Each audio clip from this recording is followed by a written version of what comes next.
Hello guys, welcome back to my Mamun's mini kitchen. আজ আমি আপনাদের তৈরি করে দেখাবো খুবই সহজ পদ্ধতিতে আলুর দমের রেসিপি কিভাবে বানাতে হয়। আর আপনারা যদি আমার চ্যানেলে নতুন হয়ে থাকেন তাহলে অবশ্যই আমার চ্যানেলটিকে সাবস্ক্রাইব করে দিয়ে পাশে থাকা অল বেল আইকনটিকে প্রেস করে দেওয়ার অনুরোধ রইল। তো বাজারে কিন্তু এখন নতুন আলু উঠেছে আর আমি কিন্তু সেই আলু দিয়েই আজকে রেসিপিটা বানাবো। তো আলুর দমের রেসিপি বানানোর জন্য প্রথমেই কিন্তু আমি আলুর খোসাগুলোকে তুলে নিচ্ছি। তবে এখানে কিন্তু আমি আলুর সম্পূর্ণ খোসাটা তুলে ফেলে দিচ্ছি না, আলুর কিছুটা করে খোসা রেখে তারপরেই কিন্তু আমি তার খোসাটা তুলে দিচ্ছি।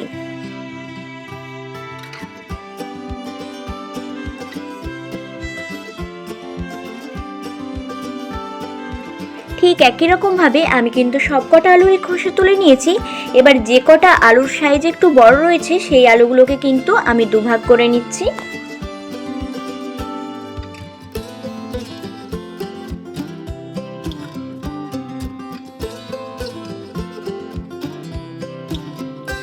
এবার আলুগুলোকে কিন্তু আমি পরিষ্কার জলের মধ্যে ধুয়ে নেব।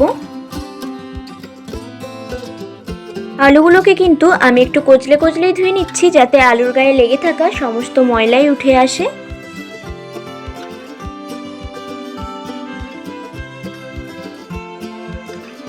এবার কিন্তু আলুগুলোকে আমি সেদ্ধ করে নেব। আর আলুটাকে কিন্তু এখানে আমি নুন দিয়ে সেদ্ধ হতে দিয়ে দিয়েছিলাম, আর যাতে তাড়াতাড়ি সেদ্ধ হয়ে যায় তার জন্য কিন্তু একটু ঢেকে দিয়েছিলাম।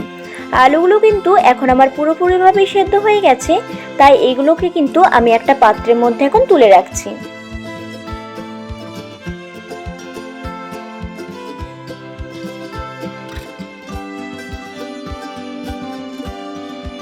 এবার আলুর দম বানানোর জন্য কড়াইতে দিয়ে দিলাম বেশ খানিকটা সরষের তেল। তেল গরম হয়ে আসলেই তার মধ্যে দিয়ে দিলাম একটা বড় সাইজের পেঁয়াজ কুচি। পেঁয়াজটা অল্প একটু ভাজা হয়ে আসলেই তার মধ্যে দিয়ে দিলাম আদা রসুনের বাটা। এবার আদা রসুনের গন্ধ যাওয়া পর্যন্ত আমি কিন্তু এটাকে একটু নাড়াচাড়া করে ভেজে নেব।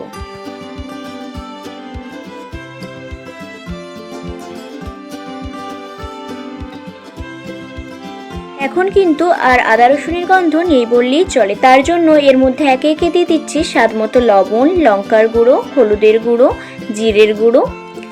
এবার মশলাটা যাতে পুড়ে না যায় তার জন্য এর মধ্যে অল্প একটু জল ব্যবহার করছি। এবার জলটা কিন্তু শুকিয়ে আসা পর্যন্ত অপেক্ষা করব।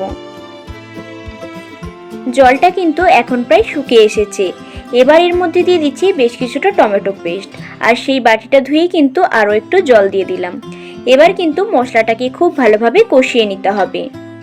আর মশলাটা যখন ফুটবে তখনই কিন্তু আমি তার মধ্যে 3টের মতো এলাচ যোগ করে দিলাম, এতে কিন্তু একটা দারুণ স্মেল ছাড়বে।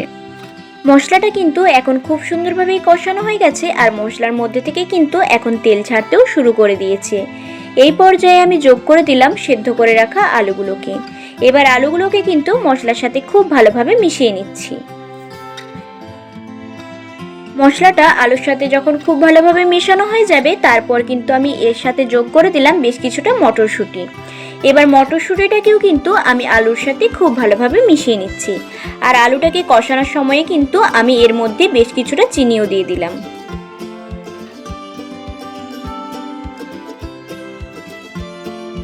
মটরশুঁটি আর আলু দুটোই কিন্তু এখন মশলার সাথে খুব ভালোভাবে মিশে গেছে। এবার কিন্তু আমি এর মধ্যে দিয়ে দিচ্ছি বেশ কিছুটা জল। আর জলের পরিমাণটা এখানে কিন্তু আমার একটু কম মনে হচ্ছিল, তার জন্য এখানে কিন্তু আমি আরও একটু জল ব্যবহার করে দিলাম। এবার এর মধ্যে দিয়ে দিলাম একটা চিড়ে রাখা কাঁচা লঙ্কা আর বেশ কিছুটা গরম মশলার গুঁড়ো। এবার এর গ্রেভিটা যাতে একটু ঘন হয় তার জন্য আমি কিন্তু খুন্তির সাহায্যে 1-2 আলুকে একটু ম্যাশ করে দিচ্ছি।